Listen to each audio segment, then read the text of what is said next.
Romanos capítulo 4, versículo de número 1. Abraão foi justificado pela fé. O que diremos sobre Abraão, nosso pai humano? O que ele alcançou? Porque se foi justificado pelas obras, Abraão tem do que se gloriar, mas não diante de Deus. O que diz a Escritura? Abraão creu em Deus e isso lhe foi atribuído como justiça. Ora, o salário daquele que trabalha não lhe é atribuído como favor, mas como dívida. Contudo, ao que não trabalha, mas crê naquele que justifica o ímpio, sua fé lhe é atribuída como justiça. Assim também, Davi fala da bem-aventurança do homem a quem Deus atribuiu justiça sem as obras, dizendo: bem-aventurados aqueles cujas iniquidades são perdoadas, cujos pecados são cobertos. Bem-aventurado o homem a quem o Senhor nunca atribuirá o pecado. Até aí, tá bom. Só para nós relembrarmos aqui o contexto de Romanos, você se lembra que alguns domingos eu falei sobre o versículo 21 até o versículo 30. Então, para nós nos situarmos aqui é o seguinte: o apóstolo Paulo, ele trabalhou na elaboração de duas teses até este momento. Paulo desenvolveu duas teses até aqui. A primeira é que todos são pecadores, que todos são declarados culpados diante de Deus. E isso nós podemos ver de Romanos capítulo 1, do versículo 18, até o versículo 20 do capítulo 3. Então, do capítulo 1 até o capítulo 3, Paulo trabalhou uma tese, e mostrando a todo custo o seguinte: todos são pecadores, todos são depravados, ninguém pode se salvar. O homem não pode ser declarado justo diante de Deus com base em seu próprio mérito. Ou seja, nenhum de nós que estamos aqui podemos bater no peito e dizer: eu sou digno, eu sou merecedor da vida eterna. Eu posso apresentar as minhas obras diante de Deus e então Deus vai me declarar justificado com base em meu próprio mérito. O que Paulo trabalhou do capítulo 1 ao capítulo 3 é exatamente isso, mostrando, ora, a lei não veio para salvar o homem, mas a lei veio justamente para mostrar que o homem não pode se salvar. Ele precisa de um Salvador. Ele precisa de um Messias, de um libertador. E a segunda tese do apóstolo Paulo é justamente a justificação pela fé, que é a obra exclusiva de Deus. É isso que ele vai tratar agora do versículo 21 em diante.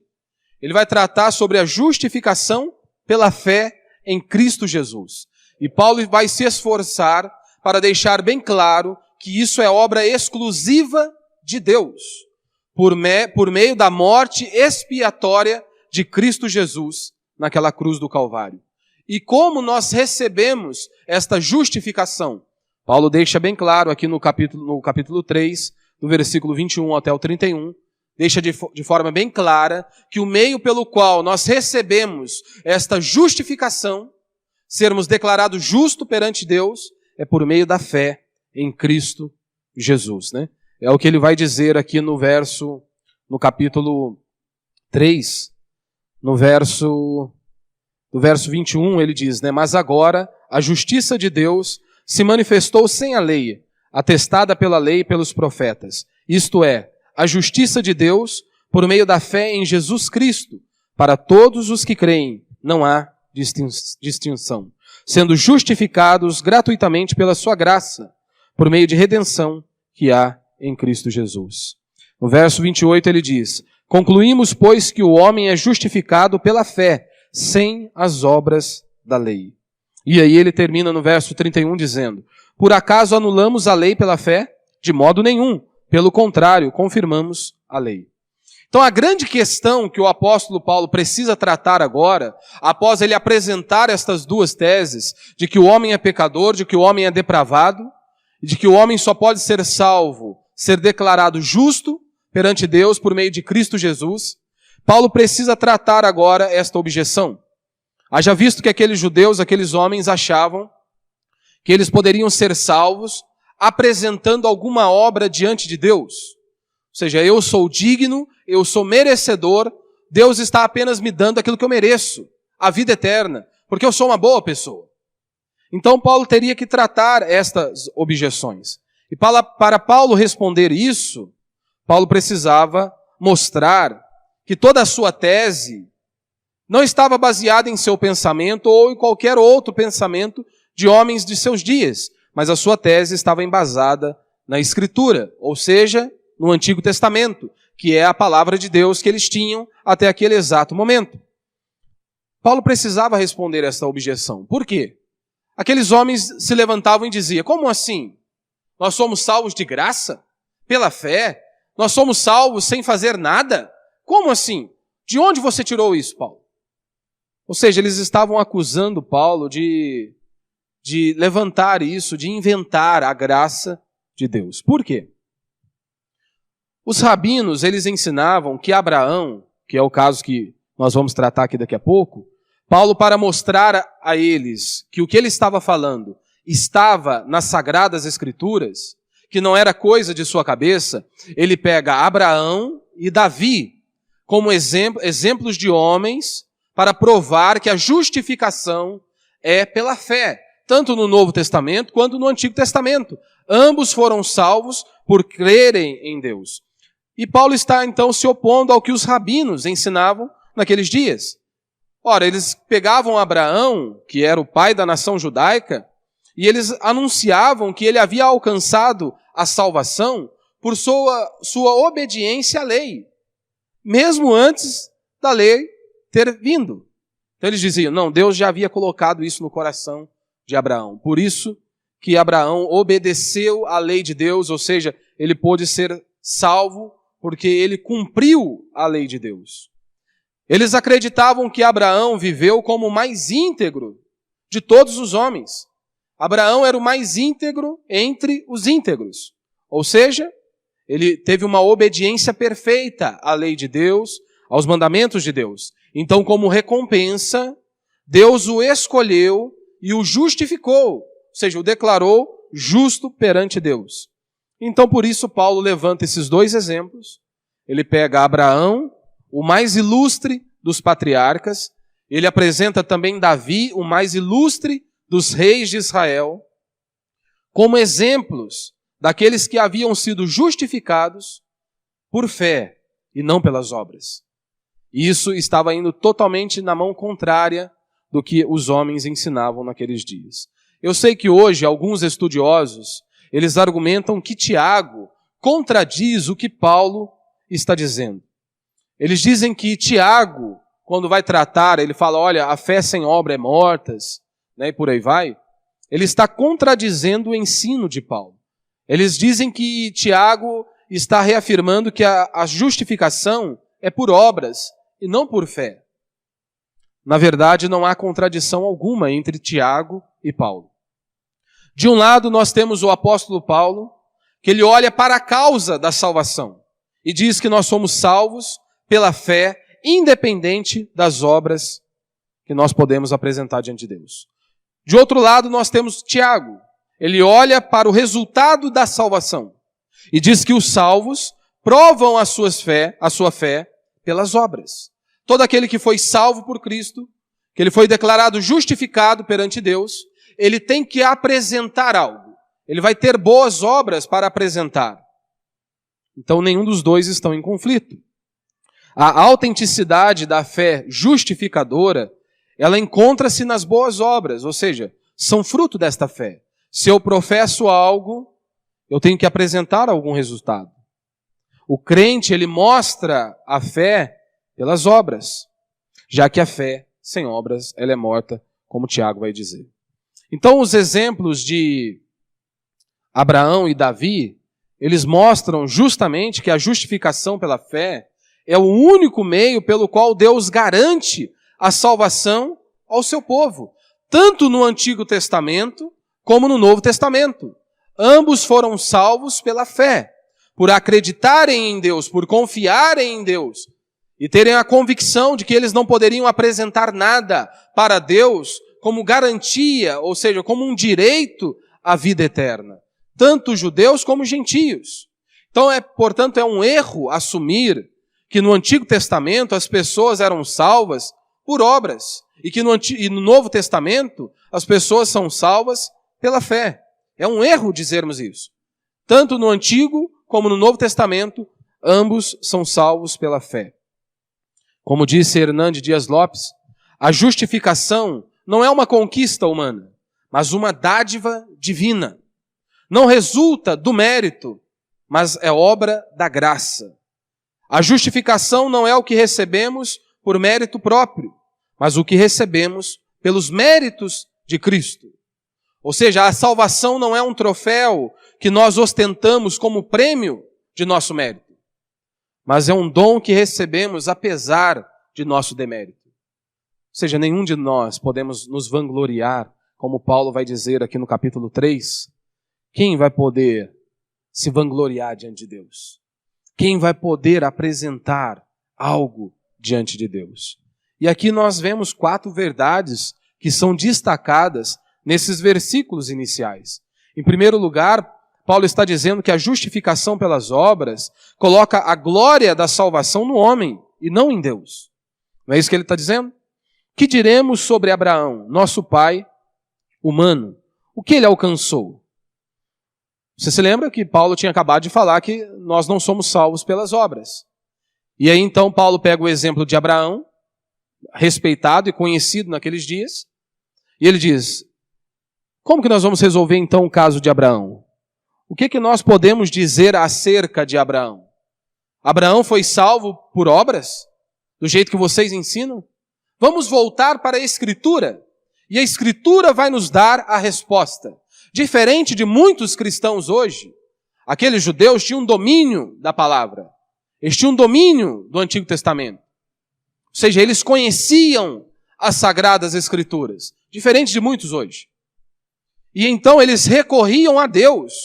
Vamos ver o que Deus está falando sobre isso. Então Paulo pega o exemplo de Abraão para justamente provar a eles, mostrar a eles que eles estavam completamente equivocados com relação à salvação de Abraão. Ele não foi salvo por obras, mas ele foi salvo por fé. Então a justificação pelas obras, ela coloca a glória da salvação do homem e não em Deus. Porque é isso que Paulo vai dizer. No verso 2, porque se foi justificado pelas obras, Abraão tem do que se gloriar, mas não diante de Deus.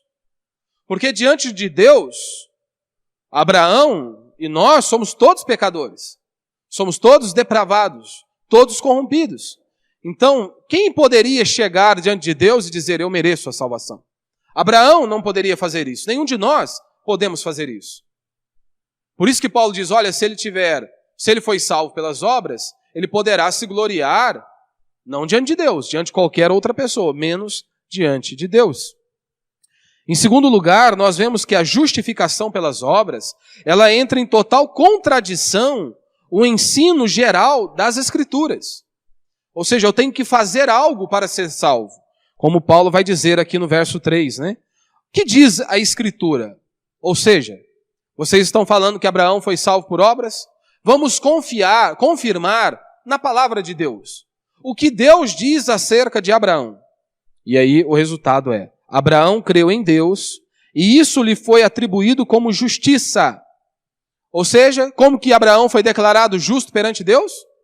Por fé. Por meio da fé. Ele acreditou, ele confiou em Deus. Paulo vai gastar toda a epístola tratando da justificação pela fé. E em toda a Escritura nós vemos que aponta para isso. Os nossos irmãos do passado, eles olhavam para frente, eles acreditavam no Messias, num libertador que viria. Hoje, você e eu, nós olhamos para trás. Há 2000 anos o Messias já veio. O nosso Senhor, o nosso Cristo, veio para nos resgatar. Então nós olhamos para trás e reafirmamos a nossa fé no sacrifício de nosso Senhor. Então a justificação pelas obras, ela entra em total oposição, ou seja, uma total contradição aos ensinos da Escritura.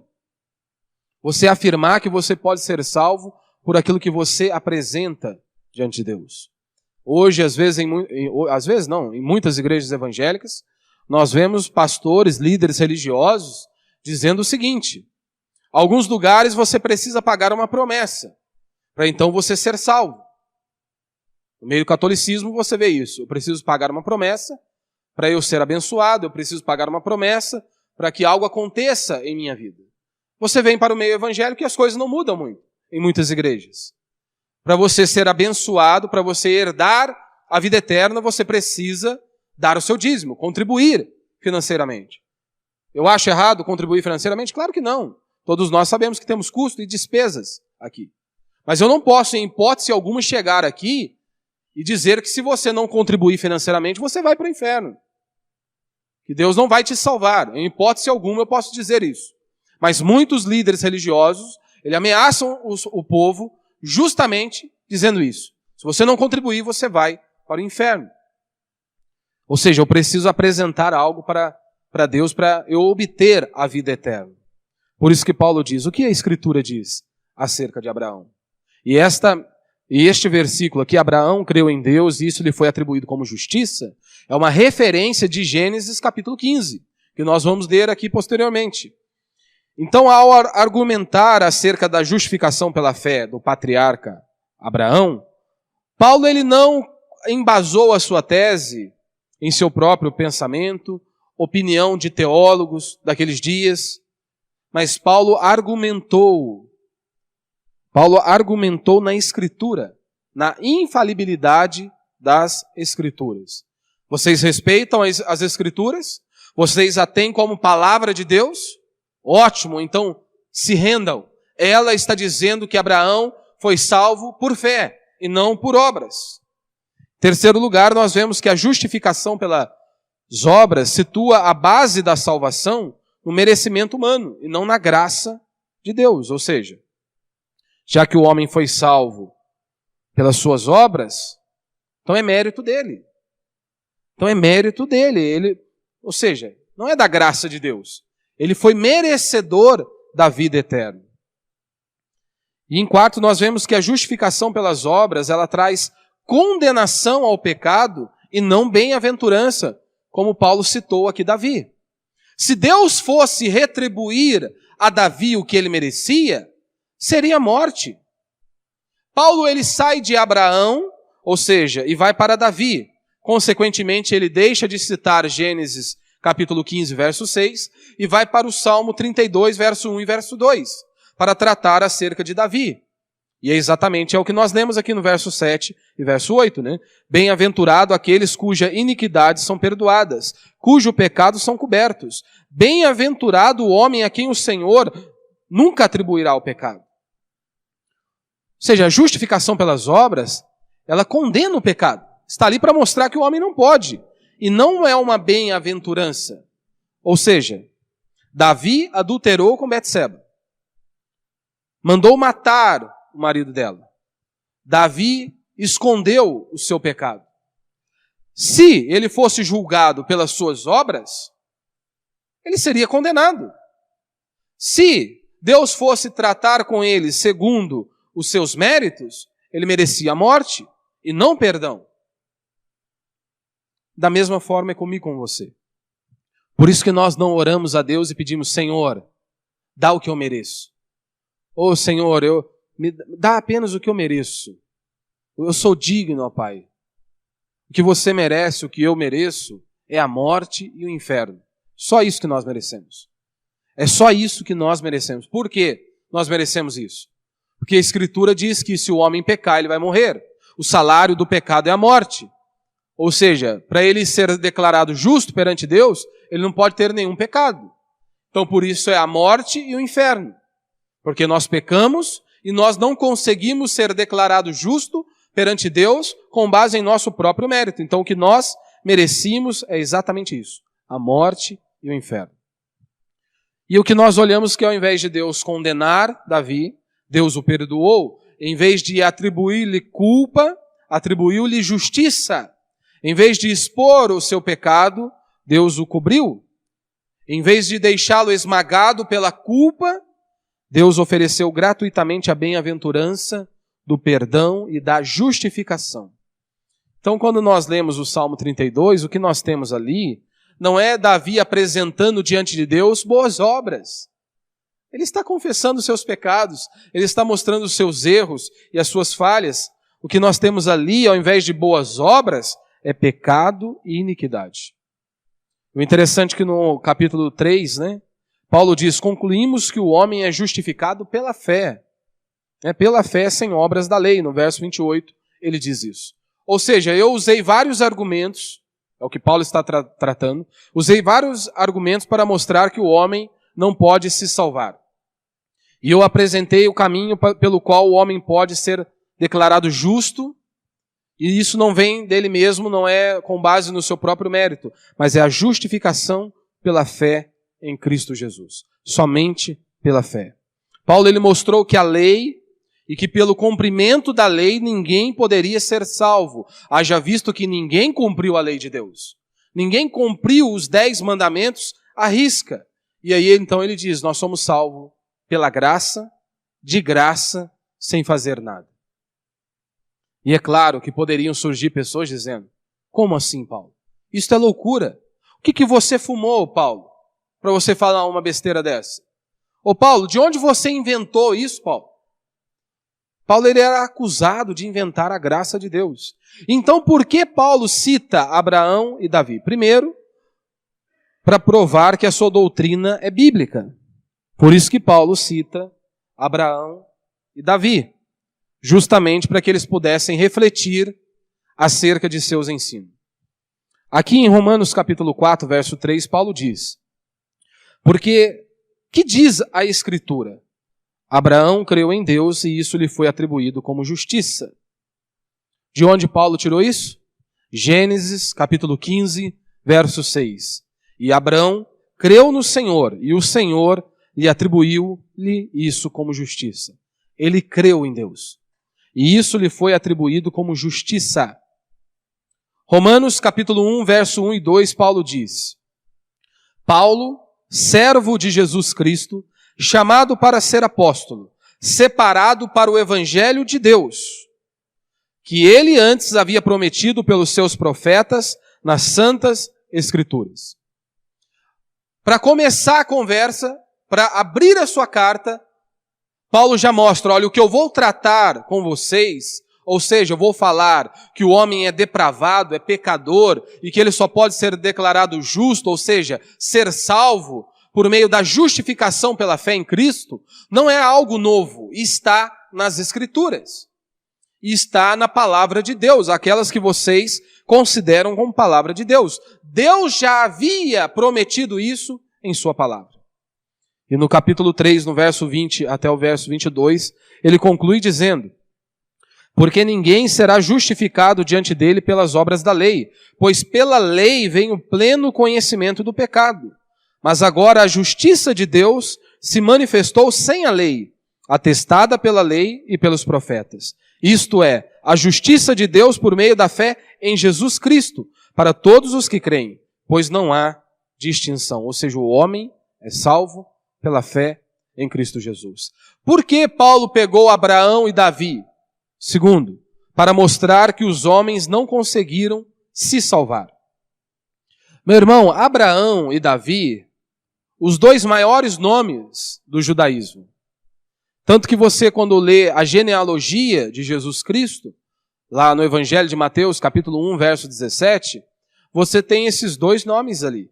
Abraão e Davi como referencial, como marco ali na genealogia. Por que Paulo pegou esses homens? Por que Paulo apresentou os melhores homens? Para trazer base à sua tese, de que o homem é salvo pela fé. Haja visto que o ensino naqueles dias é que tanto Abraão como Davi foram salvos por obras. Vamos analisar a vida desses melhores homens, desses homens respeitados, Abraão e Davi. Vamos olhar para Abraão. Abraão é considerado o pai da fé. Mas Abraão também é o pai da incredulidade. Você se lembra? Deus disse a Abraão que lhe daria um filho. E Abraão está esperando, mas ambos já são velhos. Não existia Viagra na época, para facilitar o negócio. Não existia. Então Abraão diz, Senhor, mas nós já somos velhos. E Deus diz, não, eu vou te dar um filho. Abraão riu de Deus. Como assim? Será que o senhor não viu não a situação aqui, como é que está? Não percebeu como é que está o corpinho?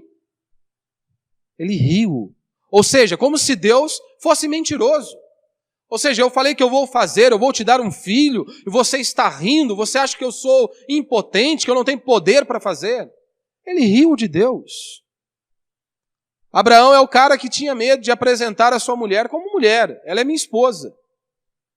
Porque se ele chegasse, a sua mulher é bonita, e se ele chegasse e dissesse, olha, essa aqui é minha esposa, e o cara cismasse de deitar com ela, eles poderiam matá-lo. Então ele combinava e dizia, vamos falar que você não é minha esposa não. Que pelo menos se quiser deitar com você, eu estou tranquilo, a minha vida está garantida. Esse é Abraão. Como que esse homem, então, poderia achegar-se diante de Deus e ter alguma obra para apresentar a Deus e bater no peito, eu sou digno, eu sou merecedor da vida eterna? Não teria como.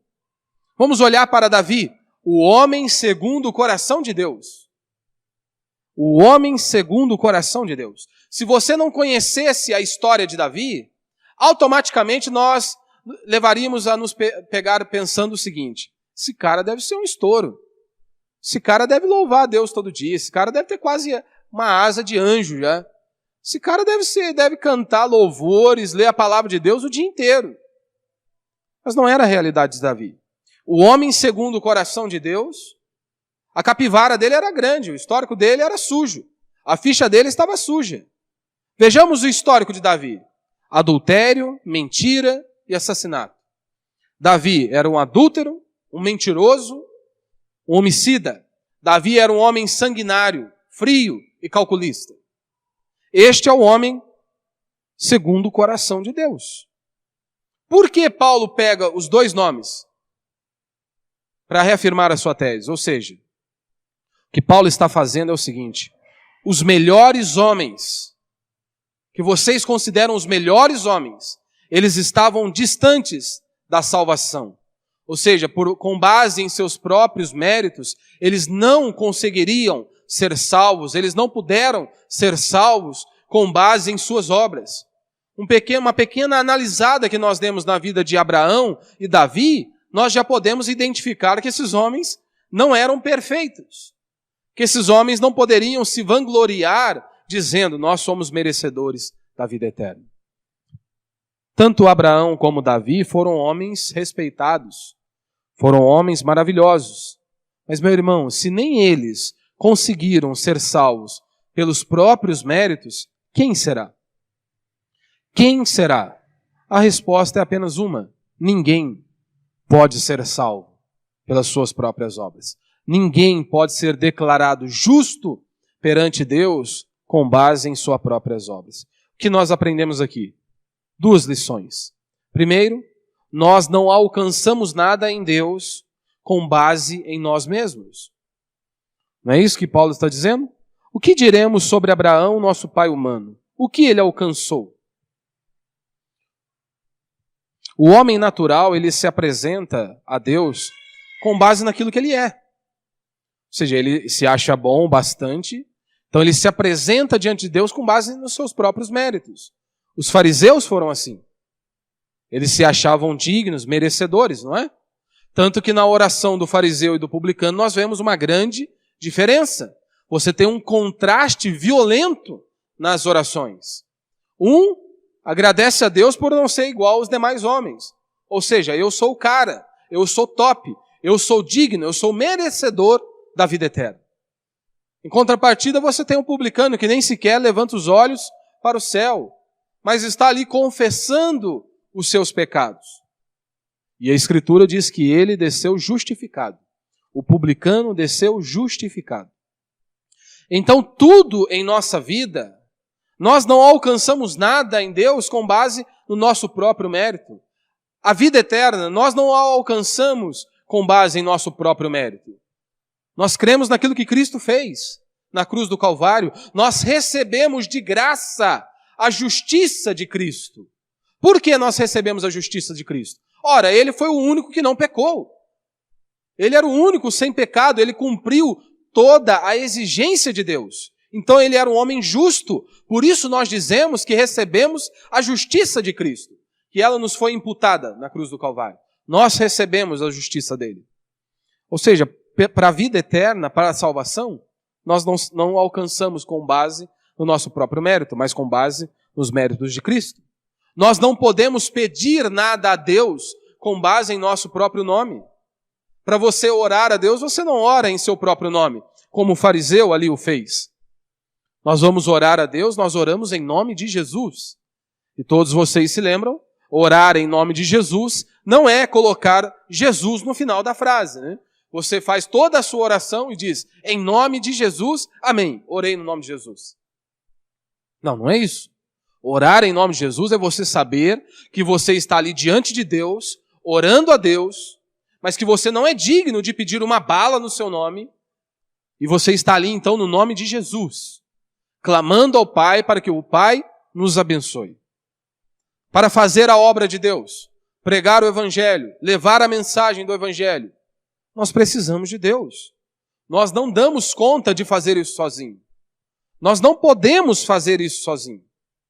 Agora, aquele que acha que ele não precisa de Deus, que ele é merecedor da vida eterna, esse vai para o inferno. Ou seja, ele não recebe nada, ele não faz nada também. Porque ele confia em si mesmo. Como que ele poderá ser declarado justo perante Deus? Mais uma vez nós vamos entrar na questão de que perante os homens você pode ser considerado uma pessoa boa.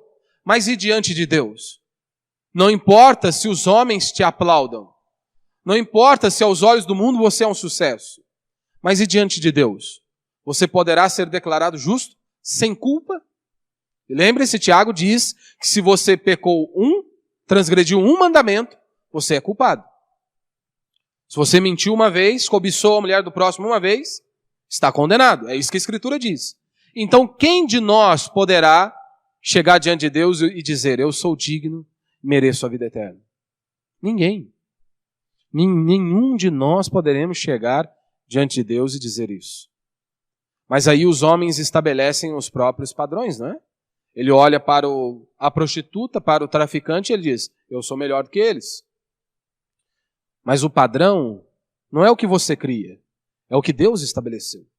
E para você ser declarado justo, sem culpa diante de Deus, você tem que cumprir a lei dele.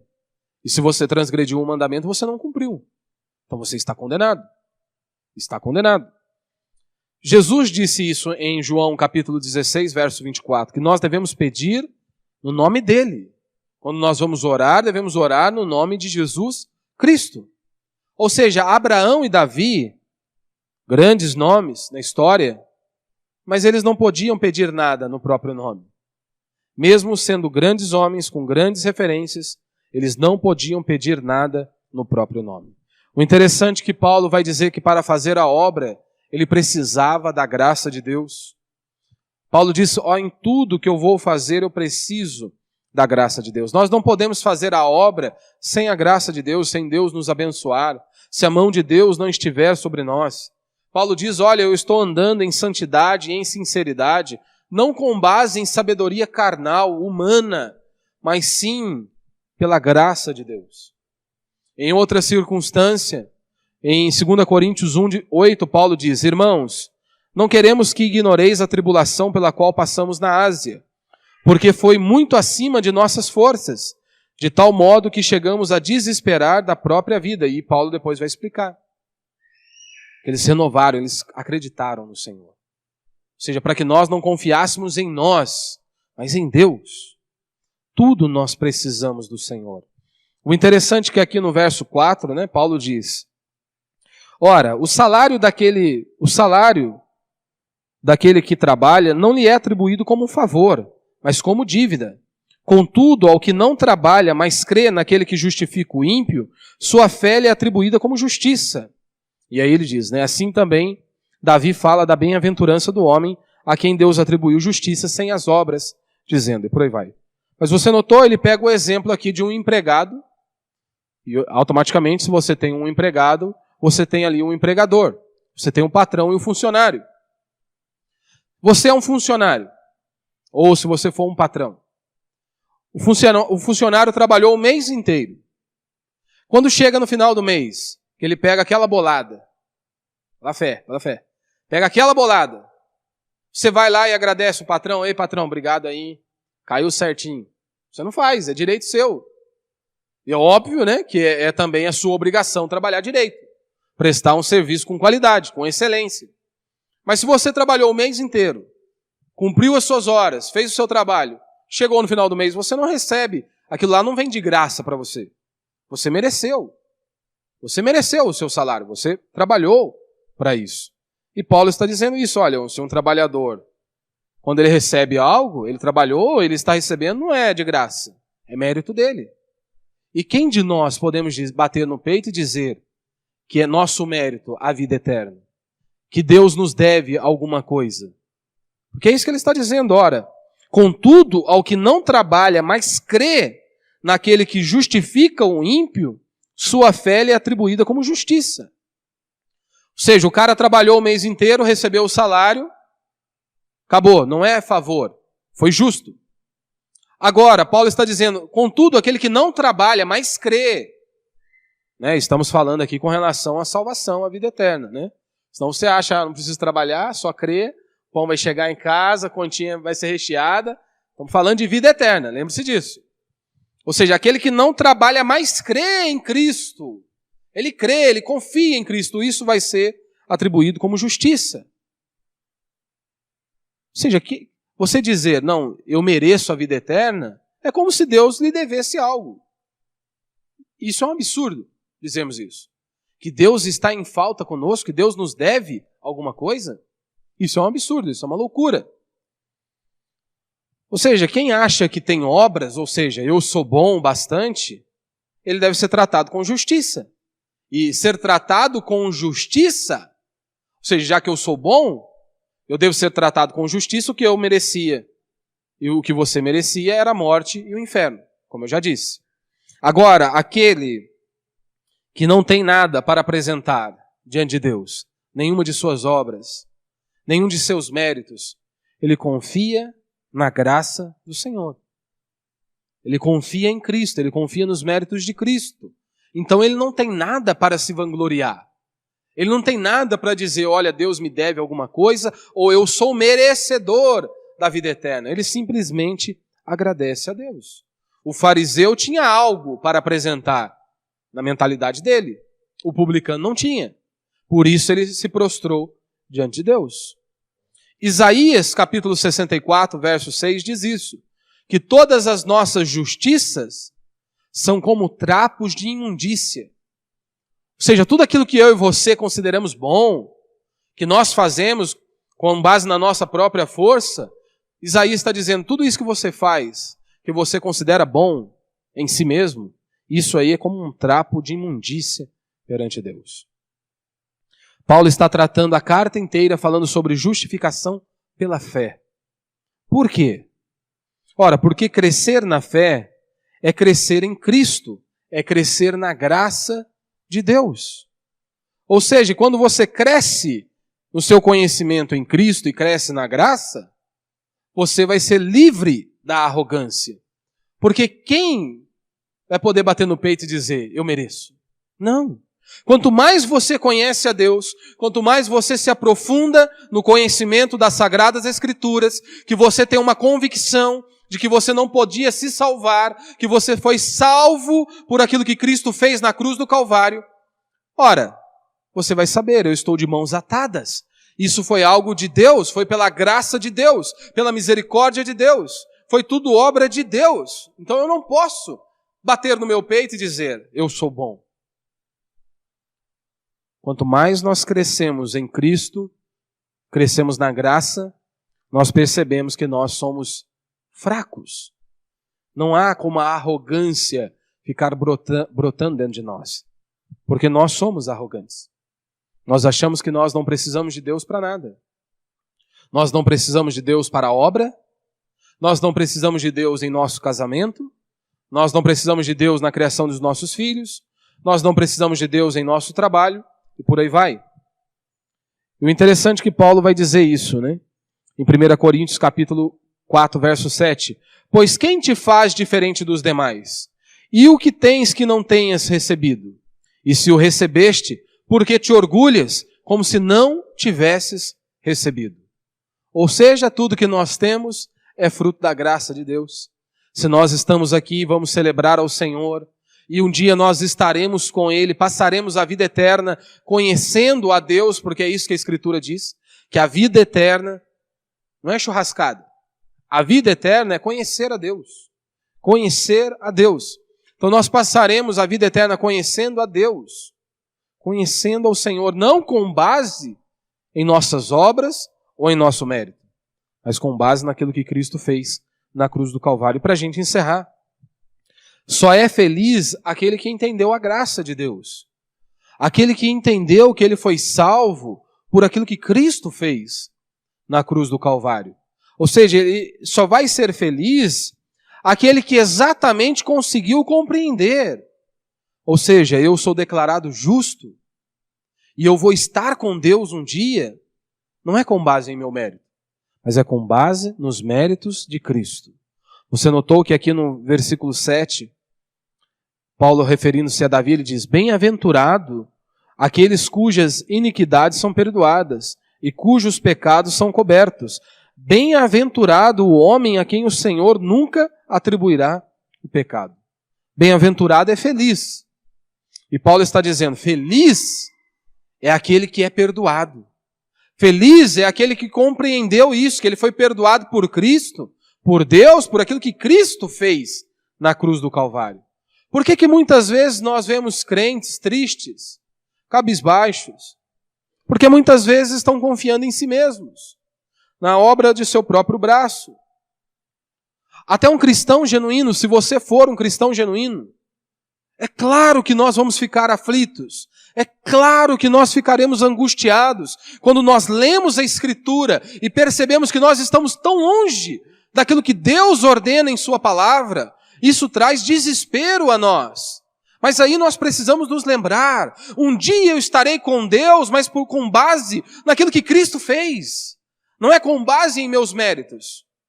Ou seja, por isso que muitos acham que eles não são bons o suficiente, que eles não são adequados o suficiente. Você nunca será. Nós nunca seremos.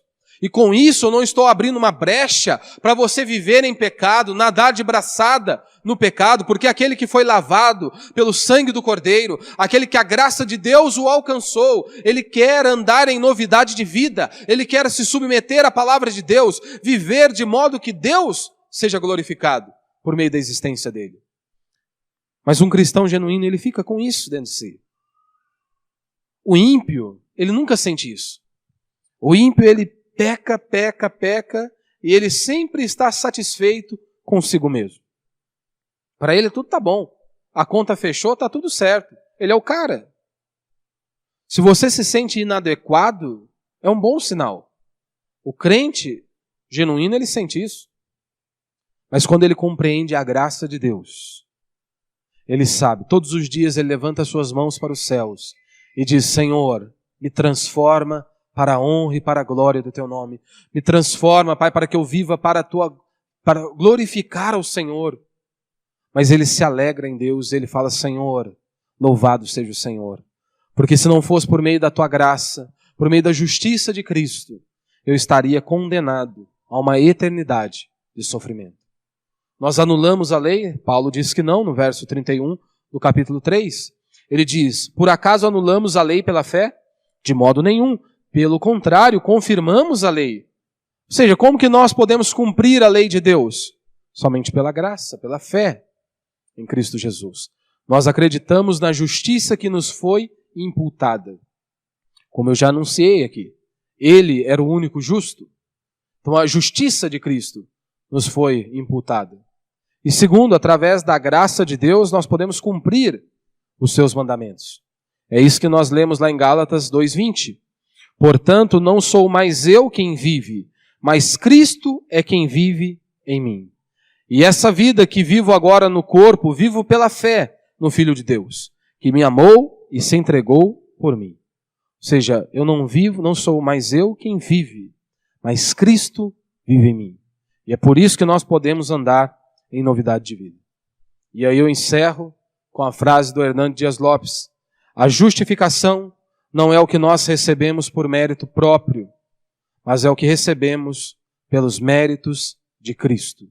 A salvação não é um troféu que nós ostentamos como prêmio do nosso mérito, mas é um dom que recebemos apesar de nosso demérito.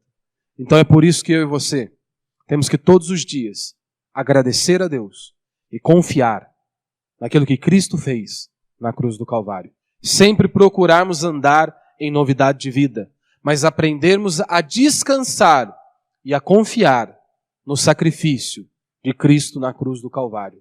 Porque foi por meio dele, e é por meio dele, que nós somos declarados justo perante Deus. E essa é a única maneira pela qual o homem pode ser salvo. Cumprir toda a justiça de nosso Deus. E Cristo cumpriu. E a sua justiça nos foi imputada.